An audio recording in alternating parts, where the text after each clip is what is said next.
With Pope Francis in hospital in a critical condition, battling pneumonia in both his lungs, the world is on edge about the possibility of the death of the pontiff.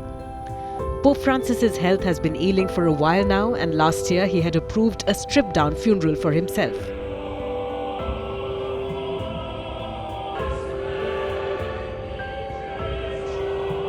Nonetheless, his death, whenever it happens, will set off a series of tightly choreographed events.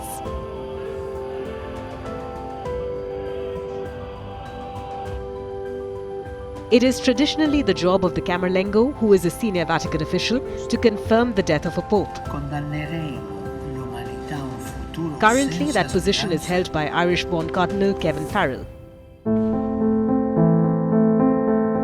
The Camerlengo visits Pope Francis's body in his private chapel and calls out his name to rouse him.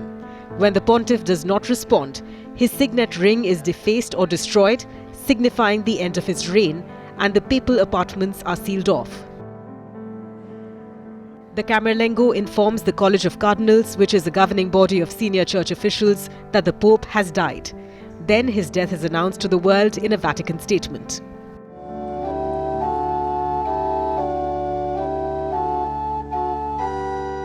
The Pope's death will trigger 9 days of mourning known as the Novendale. Italy also typically declares a period of national mourning. During this period, the Pope's body is prepared for public viewing in St. Peter's Basilica, dressed in full papal vestments. Hundreds of thousands of people will line up to pay their respects, including foreign dignitaries and world leaders. In the past, the pontiff's body was displayed on a raised platform called a catafalque. But Pope Francis's simplified funeral rites will see him lying in an open coffin without so much pomp and pageantry.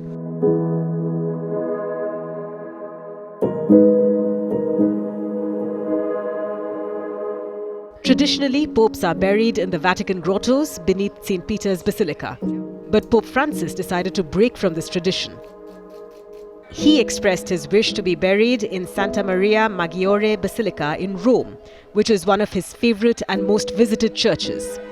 If his wish is honored, he will be the first pope in a century to be buried outside the Vatican. Past popes have been laid to rest in 3 nested coffins made of cypress, lead and oak. Francis also simplified this, requesting a single wood coffin in a zinc lining.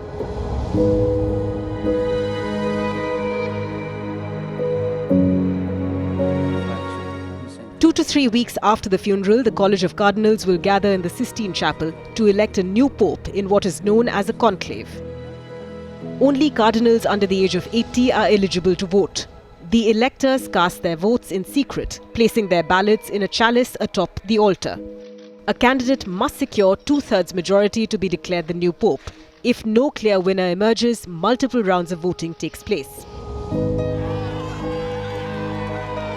Once the votes are counted, they are burnt in a special stove within the Sistine Chapel. Chemicals mixed with the ballots produce black smoke if no pope has been chosen, and white smoke when a new pontiff is elected. The world waits in eager anticipation as the signal rises from the Vatican chimney.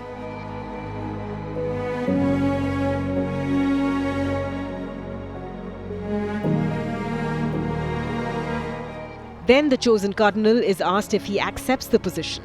If he does, he selects a papal name, usually honoring a saint or a previous pope. He is then dressed in the traditional white cassock and steps onto the balcony of St. Peter's Basilica to greet the crowds. The cardinal announces Habemus Papam, which is Latin for "We have a pope."